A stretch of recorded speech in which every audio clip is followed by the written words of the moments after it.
नमस्कार. चला आज एका खूप महत्त्वाच्या बातमीबद्दल बोलूया. ही बातमी विशेषतः अशा हजारो उमेदवारांसाठी आहे जे महाराष्ट्रात शिक्षक होण्याचं स्वप्न पाहत आहेत.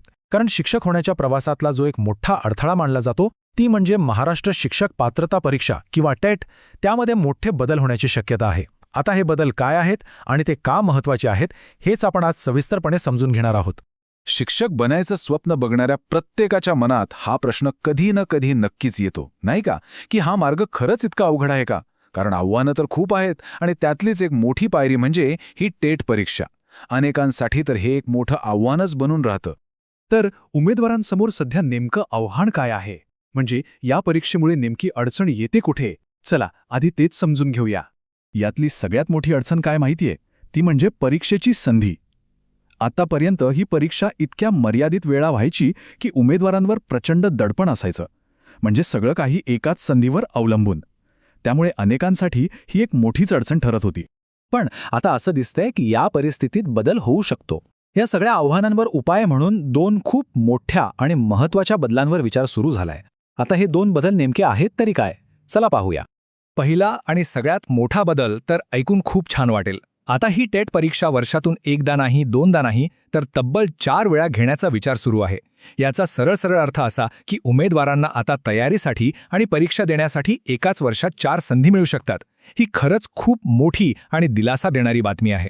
आणि आता दुसरा महत्त्वाचा बदल, हा तर त्याहूनही मोठा आहे. अनेकांना जो परीक्षेचा पेपर खूप अवघड वाटायचा तो आता सोपा होऊ शकतो. हो, कारण परीक्षेची काठिण्य पातळी म्हणजे डिफिकल्टी लेव्हल कमी करण्याचा विचार केला जातोय. आणि यामागचा उद्देश अगदी स्पष्ट आहे. जास्तीत जास्त उमेदवार पात्र ठरावेत आणि त्यांना शिक्षक भरतीमध्ये संधी मिळावी. बरं, पण समजा हे बदल झाले तर त्यामुळे उमेदवारांना नक्की काय फायदा होईल? त्यांच्यासाठी याचे नेमके काय चांगले परिणाम होतील ते आता समजून घेऊया.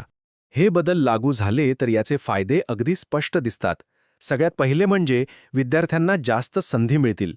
दुसरं, परीक्षेची काठिण्य पातळी कमी झाली आणि संधी जास्त मिळाल्या की साहजिकच परीक्षा पास होण्याचं प्रमाण वाढेल. आणि या सगळ्याचा एकत्रित परिणाम काय होईल?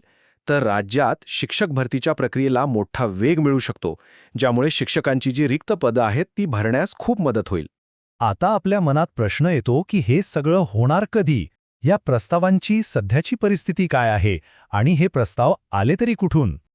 चला याबद्दलची माहिती घेऊया. एक गोष्ट लक्षात घ्यायला हवी की हे बदल काही अचानक सुचवलेले नाहीत. यामागे अनेक शिक्षक संघटनांची मोठी मागणी होती.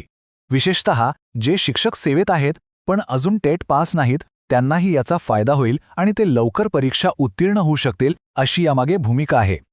तर आता सगळ्यांच्या नजरा लागल्या आहेत त्या निर्णयाकडे.